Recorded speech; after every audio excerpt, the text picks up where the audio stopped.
Encounter భారతదేశ చరిత్రలో ఏ రాష్ట్రంలో ఇంతవరకు ఎన్కౌంటర్ చేసిన తర్వాత మా బూడిద నా కొడుకు బూడిద నాకేంటి స్వామి అని వేడుకున్నటువంటి తల్లి ఒక ఆంధ్రప్రదేశ్ లో మాత్రమే. అది నట్టి నడి బజార్లో అమరావతి అమరావతి అమరావతి అని రోజు సంకలు గుద్దుకుంటున్నటువంటి అమరావతిలో నట్టి నడి బజార్లో ఎస్పీ గారి ఆఫీసు దగ్గరే ఉంది. అక్కడ డీజీపీ గారి ఆఫీసు కూతవేటు దూరంలో ఉంది. ముఖ్యమంత్రి గారికి కూతవేటు దూరంలో ఉంది. డిప్యూటీ ముఖ్యమంత్రి గారు అంటే ఇప్పుడు తెలంగాణ ఉంటాడు అనుకో, ఆంధ్రప్రదేశ్ లో ఉంటాడు కాబట్టి ఒకవేళ ఆంధ్రప్రదేశ్కి వచ్చి ఆయన కూడా కూతవేటు దూరంలో ఉంది. ఇంతమందికి ఇంత దగ్గర ఉన్నటువంటి వ్యక్తులను కూడా తెలియనట్టు వీళ్ళు నటించడంతో పాటు దగ్గర తీసుకుపోయే వాళ్ళను దాదాపు మే 25వ తేదీ నుండి ఇప్పటి వరకు వాళ్ళు తెలియకుండా ఉంటుందా అంటే, మరి ఇలాంటి రెడ్ బుక్ రాజ్యాంగాలు రాస్తున్నారంటే, వీళ్ళు ఇష్టం వచ్చినట్టు వీళ్ళు అమలు చేస్తున్నారంటే, దీన్ని చూసి మేము భయపడి పారిపోవాలనే ఉద్దేశంలో భాగంగా ఇప్పుడు జరుగుతున్నదంతా చాలదు, ఇంకొంచెం జరపాలా. ఆ జరపడం ఏందో మేము వైసీపీ గూండాలంట. ఎవడబ్బా వైసీపీ గూండాలంటే ఏ టైప్ ఉంటారు?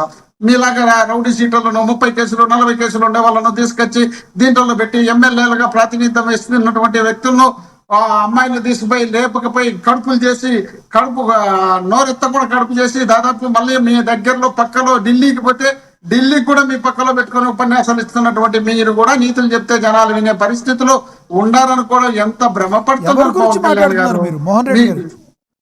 పవన్ కళ్యాణ్ గారి గురించి మాట్లాడుతున్నా. మీ గురించి అన్న మాట్లాడాలనా? నా గురించి కూడా మాట్లాడండి, మీ దగ్గర ఏమైనా ఇన్ఫర్మేషన్ ఉంటే. మీరు అడుగుతున్నది ఎవరి గురించి? ఇప్పుడు ఎవరి గురించి మాట్లాడుతున్నారు? మీ దగ్గర ఎవరి గురించి అడిగినారు? ఎవరి గురించి చూపించారు? మీరు పని చెప్పి మాట్లాడుతున్నారా? చూసినట్టుగా మాట్లాడుతున్నారు కదా, మీరున్నారా వాళ్ళతో పాటు? ఎవరితో? మీరు ఎక్కడో ఢిల్లీకి ఎవరు ఎమ్మెల్యే రేపు చేసే కాదు, ఎమ్మెల్యే రేపు చేసే కాదు నేను ఉండాల్సిందేనా? ఇక్కడ ఎన్కౌంటర్ చేసే దగ్గర నేను ఉండాల్సిందేనా? అక్కడ తీసుకుపోయి చిత్తూరు జిల్లా మదనపల్లిలో మధ్యలో లక్ష్మీనాథ్ గారు ఒక సబ్జెక్ట్ చెప్పినారు. దానికి మాట్లాడేటప్పుడు మాట్లాడేది అయిపోయినంత వరకు ఉండి తర్వాత క్వశ్చన్లు ఇచ్చే సరిపోతుంది. మధ్యలోనే కల్పించుకుంటే మీరు చూసినారంటే వాళ్ళు రేపు చేస్తుంటే నేను పోతానా? అంటే మధ్యలో మాట్లాడేటప్పుడు మధ్యలో క్వశ్చన్ వేయకూడదు. ఇది మీకైనా నాకైనా అప్లై అవుతుంది కదా. మాట్లాడే వరకు ఆగాలి, డిబేట్ అయిపోయే వరకు ఇదే కంటిన్యూ చేద్దాం. మాది అయిపోగలికే మీరు క్వశ్చన్ వేసి ఏం క్వశ్చన్ వేస్తున్నారు సార్? మీరు చూసినారంటే ఏమన్నా అర్థమైనది? మీరు ఇప్పుడు ఏమన్నారు? ఉప ముఖ్యమంత్రి గారిని మీరు ఏమన్నారు? మీరు ఇప్పుడు పక్కలో పెట్టుకోవటం అని ఏంటంటే మాట్లాడారా? అబ్యూజింగ్ వర్డ్ కాదు అది. మీరేం మాట్లాడారు సార్? చెప్పండి ఏదో చెప్పండి. ఏదో మాట్లాడారు కదా, ఎవరో పక్కన పెట్టుకున్నారు, పక్కలో పడుకున్నారు అని మీరు మాట్లాడారు కదా. అవునబ్బా, ఇప్పుడు ఎమ్మెల్యే రేప్ చేసిన ఎమ్మెల్యే అరవ శ్రీధర్ ను తీసుకుపోయి ఢిల్లీలో పక్కన పెట్టుకోలేదా? పక్కంటే అది అబ్యూజింగ్. ఎలా మాట్లాడగలుగుతున్నారు సార్? ఇప్పుడు అనంతబాబు అనే వ్యక్తిని మీ పక్కనే తిప్పుకున్నారు కదా, అది మీకు గుర్తు రాలేదప్పుడు? మీరు ఎలా మాట్లాడగలుగుతున్నారు? ఇలా ఇప్పుడు జనాలన్నీ మర్చిపోరు. అనంతబాబును అరే స్వామి వినకుండా అడ్డం వచ్చేట్లా? అనంతబాబు గురించి ఇప్పుడే కృష్ణాంజనేయులు గారు చెప్పారు కదా, ఆయన మీద అభియోగం వచ్చింది. అభియోగం వచ్చిన తర్వాత అరెస్ట్ చేసినారు. అరెస్ట్ చేసిన తర్వాత బెయిల్ వచ్చింది. బెయిల్ వచ్చిన తర్వాత పార్టీ నుండి కూడా సస్పెండ్ చేసిన తర్వాత ఇంకా రివ్యూ కూడా చేయలేకపోతే కార్యక్రమాల్లో పాల్గొనేంత మంది మెడబట్టి దొబ్బి మా పార్టీలో మా దగ్గర రావద్దని ఎవరు చెప్పరు కదా. కాబట్టి అది అభియోగాలు నిజమైతే తర్వాత మళ్ళీ పెట్టుకుంటే అప్పుడు మీరు క్వశ్చన్ వచ్చే దానికి అర్థం ఉంటుంది. ఇది కాదు కదా, నీకు అభియోగాలు వచ్చినాయి. అభియోగాలు వచ్చిన వాళ్ళ ఆడ మనిషి వచ్చి రోడ్లోకి వచ్చి మీ పార్టీలో మీరు ప్రధాన కార్యదర్శికి ఇచ్చి డిబేట్లలో కూర్చోబెట్టుకునేటువంటి వ్యక్తి పోలీసులు లాఠీ తీసుకొని నడి రోడ్డు పైన మహిళలను కొట్టారు.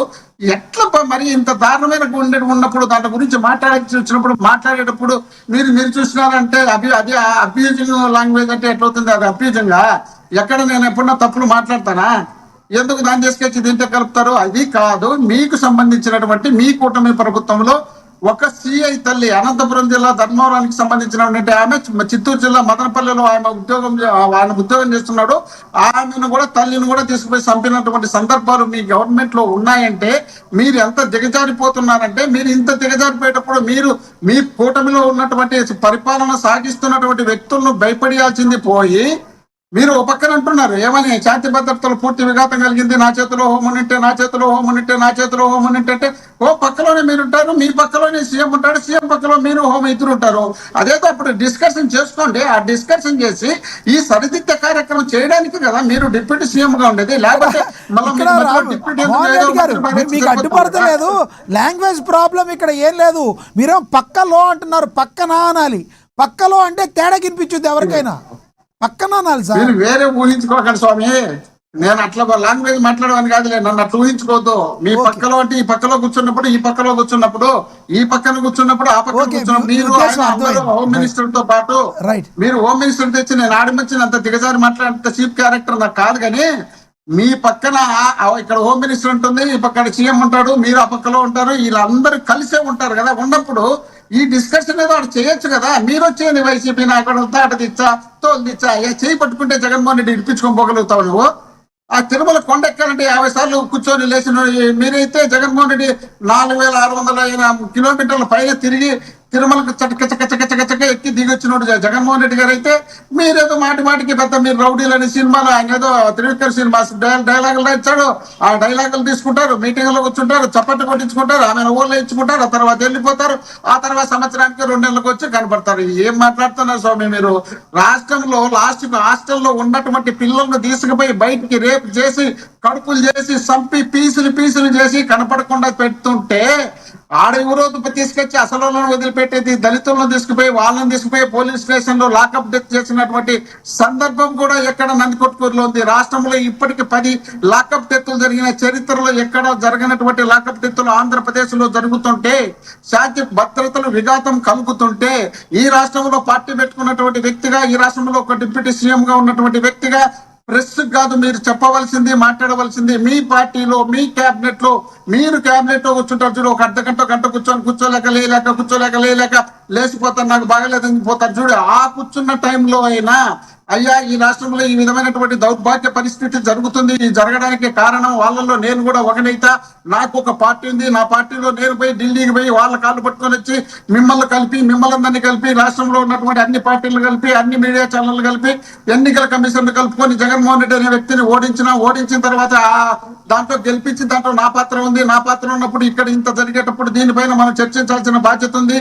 ఈ బాధ్యతను మర్చిపోయి ఇష్టం వచ్చినట్టుంటే ఎట్లవుతుంది అని చెప్పవలసినటువంటి పెద్ద మనిషి అక్కడ వదిలిపెట్టి ఇక్కడేందబ్బా మాతోట తీస్తా మాతాలు తీస్తా. 2 సంవత్సరాలు అయిపోయింది అధికారం ఇచ్చి 164 సీట్లతో ఇచ్చినారు. శబాస్ అనిపించే విధంగా పనిచేయాల్సింది మీరు. అది వదిలిపెట్టి తెల్లవారు ఉంటే పొద్దుకేదాకా 11 సీట్లు వచ్చినటువంటి జగన్మోహన్ రెడ్డి లేకుండా మీ జీవితంలో ఒక్క డైలాగ్ కూడా మాట్లాడలేని దౌర్భాగ్య పరిస్థితి వచ్చింది. 3 రోజులు వాళ్ళు తెలుగుదేశం పార్టీ వాళ్ళు మహానాడు పెట్టే 1100 రోజులు 1100 సార్లు జగన్మోహన్ రెడ్డి గారిని స్మరించుకోవడం వాళ్ళు సరిపోతుంది. పవన్ కళ్యాణ్ గారు ఎక్కడ చిన్న మీటింగ్ పెట్టినా జగన్మోహన్ రెడ్డి గారిని స్మరించుకోవడం సరిపోతుంది. 11 సీట్లు వచ్చినటువంటి వ్యక్తి కదా, వదిలిపెట్టండి. మీకు దమ్ము ఉంది కదా, మీకు ధైర్యం ఉంది కదా. మరి అంత ధైర్యం ఉంది మగవాళ్ళైతే సింగిల్ గా వచ్చేసరికి గెలవండి చూద్దాం. మీలో ఎవరో 50 సంవత్సరాలు ఎక్స్పీరియన్స్ కలిగినటువంటి చంద్రబాబు నాయుడు గారు సింగిల్ గా వస్తారా? 17 సంవత్సరాలు ముఖ్యమంత్రిగా ఉన్నటువంటి చంద్రబాబు నాయుడు గారు ఆయన కొడుకు లోకేష్ గారు కలిసి సింగిల్ గా వస్తారా? లేక రాష్ట్రంలో బ్రహ్మాండమైనటువంటి సినీ క్రేజ్ ఉన్నటువంటి మీరు సింగిల్ గా వచ్చి జగన్మోహన్ రెడ్డి గారిని ఓడిస్తారా? లేదు మీకు సపోర్ట్ చేస్తున్నటువంటి బీజేపీ కేంద్రంలో ఉన్నటువంటి బీజేపీ 15 సంవత్సరాలు ప్రధానమంత్రి దాదాపుగా పనిచేస్తున్నటువంటి నరేంద్ర మోడీ గారి నాయకత్వంలో ఉన్నటువంటి బీజేపీ జగన్మోహన్ రెడ్డి గారిని ఓడిస్తారా? మీ యొక్క వాగ్దాడికి చిన్న బ్రేక్. పవన్ కళ్యాణ్ గారి కంటే ఏదో పాపం ఆస్మా ఉందని ఏదో చేయలేకన్నారు, మీరు కమెంట్ చేశారు, ఓకే తప్పేం లేదు. అదే టీడీపీ వాళ్ళు అభినవ భీష్ముడిగా పిలువబడే కాదు, ఒక క్వశ్చన్ అడిగినివ్వండి. అదే అభినవ భీష్ముడిగా పిలువబడే చంద్రబాబు గారు బెండై కొబ్బరికాయ కొడతారు, కనీసం కొబ్బరికాయ కూడా కొట్టలేని పరిస్థితిలో జగన్మోహన్ రెడ్డి గారు ట్రోల్ చేస్తున్నారు. పరిస్థితి నిజంగానే